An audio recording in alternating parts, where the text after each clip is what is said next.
Hello everyone, welcome to my online classes. और आज हम पढ़ेंगे पास्ट कंटीन्यूअस टेंस के बारे में। तो सबसे पहले जानेंगे पास्ट कंटीन्यूअस टेंस की डेफिनेशन के बारे में, उसकी रिकॉग्निशन क्या होती है।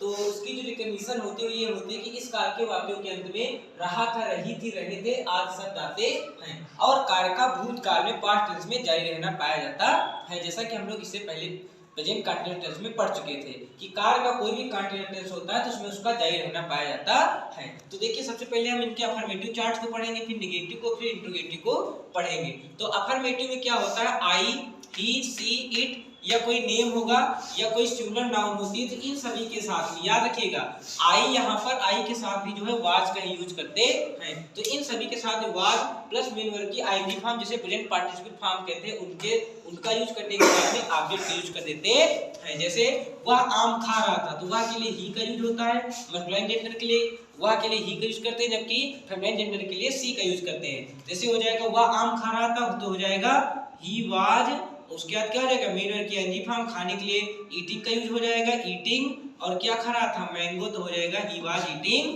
The mango. कहीं दा भी लगा सकते हैं, अगर डेफिनेट तो आप दा लगा देंगे, नहीं तो कोई मतलब नहीं है, he was eating the mango, ये हो जाएगा। उसी प्रकार से अगर कोई प्लूरल नंबर है या वी, यू, दे या कोई प्लूरल नाउन होते हैं तो इन सब के लिए जो हेल्पिंग वर्ब के रूप में वर का यूज करते हैं। मतलब कि पास्ट कंटीन्यूअस टेंस की जो हेल्पिंग वर्ब होती है वो वाज या वर होती है। तो इन सब के साथ में वर प्लस मेन वर्ब की एनजी फॉर्म प्लस ऑब्जेक्ट का यूज कर देते हैं। फॉर एग्जांपल हम बाजार जा रहे थे तो हम बाजार जा रहे थे तो क्या हो जाएगा वी, उसके बाद क्या लगा देंगे वर, वी वर, फिर क्या हो जाएगा गोइंग, फिर कहाँ जा रहे थे गोइंग टू मार्केट। तो इस तरह से इन सेंटेंसेस को हम बना देंगे। जबकि नेगेटिव सेंटेंस में हमने बताया था आपको पहले भी कि हमेशा थर्ड प्लेस पे नॉट लगा देते हैं। तो आई, सी, ही, सी, इट या कोई नेम हो गया, इट होगा, ये सभी के साथ वाज नॉट प्लूरल की एनजी फॉर्म प्लस ऑब्जेक्ट का यूज कर देते हैं। जैसे वह क्रिकेट नहीं खेल रही थी या खेल नहीं रही थी तो सबसे पहले यहाँ पे फेमिनाइन जेंडर है तो सी का यूज कर देंगे। तो क्या हो जाएगा सी वाज नॉट, और फिर क्या हो जाएगा playing cricket, she was not playing क्या हो जाएगा क्रिकेट हो जाएगा, वह क्रिकेट नहीं खेल रही थी, इस वजह से इनको हम बना लेंगे। जबकि वी होते या अगर प्लूरल नाउन है तो इनके साथ में वर नॉट का यूज करके उसका मेन की एनजी फॉर्म प्लस ऑब्जेक्ट का यूज कर देते हैं। जैसे तुम गीत नहीं गा रहे थे तो क्या हो जाएगा यू, और यू के साथ में क्या लगाएंगे हेल्पिंग वर्ब वर का यूज कर देंगे। तो यू वर नॉट, और फिर क्या हो जाएगा गाने के लिए सिंगिंग का यूज कर लेंगे तो हो जाएगा सिंगिंग द सॉन्ग। तो इस तरह से हम इन सेंटेंसेस को बना लेंगे। जबकि इंट्रोगेटिव सेंटेंस जो यस और नो टाइप वाले इसमें क्या करेंगे हम आई, ही, सी, इट के साथ में सब अगर ये वाले क्या से जो क्वेश्चन क्या से स्टार्ट होते हैं उनमें क्या करेंगे सबसे पहले हेल्पिंग वाज को बाहर निकालेंगे, उसके बाद में सब्जेक्ट को रखेंगे, फिर मेन की एनजी फॉर्म प्लस ऑब्जेक्ट का यूज कर देते हैं। जैसे क्या मैं पुस्तक पढ़ रहा था तो क्या हो जाएगा वाज, और आई क्या है कहीं पर लिखा है आई हमेशा कैपिटल होता है तो हो जाएगा वाज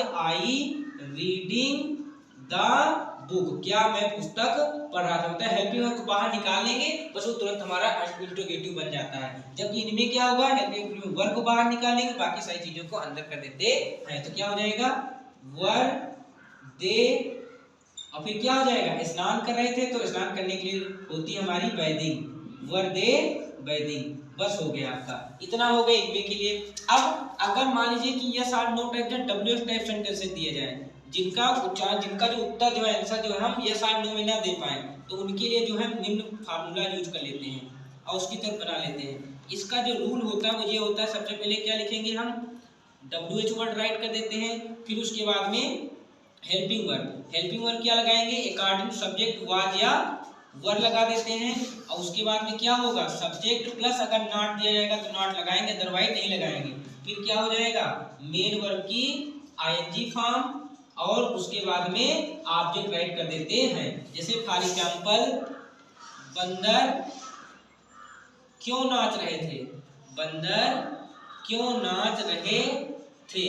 तो अब सिंपल सेंटेंस हो गया। तो सबसे पहले क्या लिखेंगे व्हाई, भाई डब्ल्यूएच वर्ड हमारा क्यों है तो क्यों की इंग्लिश क्या होती है व्हाई हो जाएगा तो व्हाई, और उसके आगे चूंकि प्लूरल है बंदर तो इनके लिए क्या लगा देंगे वर लगा देंगे व्हाई वर, और फिर क्या हो जाएगा द मंकीज, और फिर क्या हो जाएगा डांसिंग। इस तरह से हम इस पूरे पास्ट कंटीन्यूअस को अच्छी तरह से समझ सकते हैं। अगर कोई और ऑब्जेक्ट होगा पेड़ पर तो आम दैट कर देंगे या जैसे करके इस सेंटेंस को हम बना लेंगे। अगर हमारा वीडियो अच्छा लगा हो तो इसे लाइक सब्सक्राइब और शेयर करना ना भूलें।